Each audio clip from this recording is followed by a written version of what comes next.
नमस्कार, आप देख रहे हैं कबीर मिशन न्यूज और मैं हूं आपके साथ संजय सोलंकी। सीहोर जिले की इच्छा विधानसभा के ग्राम मौलाखेड़ी में बाबा साहब भीमराव अंबेडकर की प्रतिमा का अनावरण किया गया। इस मौके पर कई सैकड़ों में अनुयायी उपस्थित रहे। वहीं बीएसपी के पूर्व प्रत्याशी और जिला प्रभारी श्री कमलेश दोहरे भी इस समय मौजूद रहे।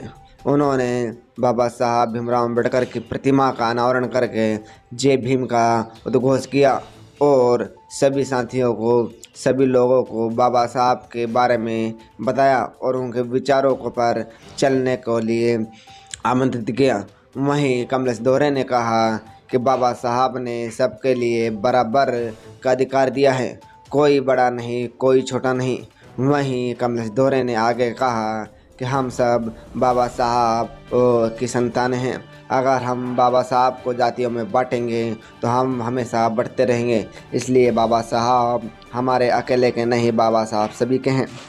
वहीं उन्होंने कहा कि आने वाले दिनों में हर गांव में बाबा साहब की एक प्रतिमा और बाबा साहब का संविधान हर घर में होना ज़रूरी है। तभी हमारे समाज के और हमारे लोग इस मनुवादी व्यवस्था से बाहर हो पाएंगे और मनुवादी व्यवस्था से लड़ पाएंगे। आइए सुनते हैं कमलेश दोहरे क्या कह रहे हैं।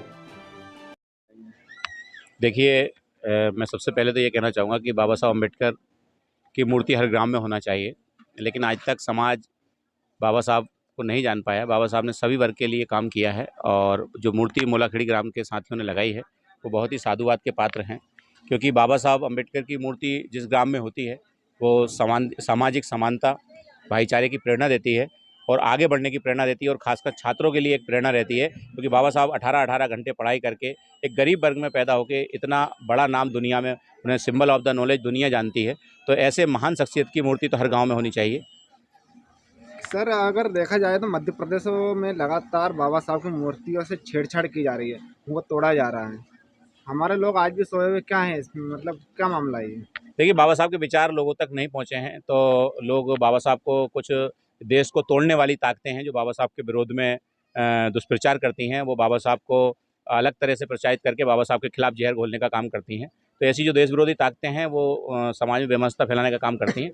पर हमारे सबकी जिम्मेदारी है कि हम समाज में बाबा साहब को सही बताएं, सही उनकी जानकारी दें, क्योंकि बाबा साहब ने वोट का अधिकार दिया तो केवल दलित नहीं डालते वोट, सब वोट डालते हैं। बाबा साहब ने स्कूल में शिक्षा का अधिकार दिया तो शिक्षा का स्कूल सबको मिल रहा है, नौकरी का अधिकार है, सबको नौकरी मिल रही है।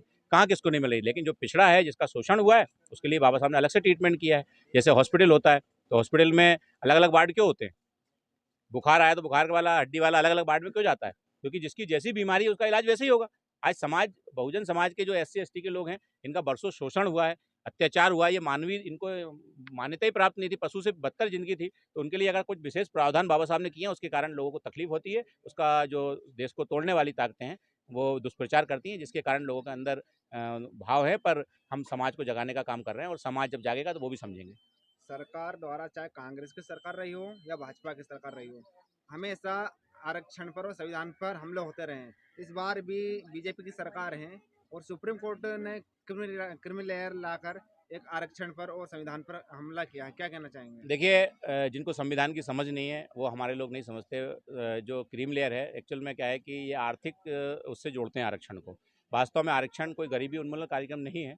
आरक्षण इस समाज का जो बरसों शोषण हुआ है और इसके बाद में जो मुख्य धारा से जुड़े और उसको प्रतिनिधित्व मिले, जैसे कहीं भी एक ऑफिस है उसमें SC का व्यक्ति भी होना चाहिए। इसलिए बाबा साहब ने यहाँ प्रतिनिधित्व का मामला है, ये रिजर्वेशन का मामला नहीं है। लेकिन संविधान पर जो सुप्रीम कोर्ट ने कहीं ना कहीं जातिवादी मानसिकता और किसी राजनीति से प्रेरित होकर जो निर्णय दिया है, उसमें कांग्रेस BJP दोनों मिली हुई हैं और माननीय कांशीराम साहब ने तो एक को नागनाथ एक को सांपनाथ कहा है। वो कभी नहीं चाहेंगे कि बहुजन समाज को अधिकार मिले, क्योंकि ये जागरूक होगा तो ये अपने अधिकारों की बात करेगा।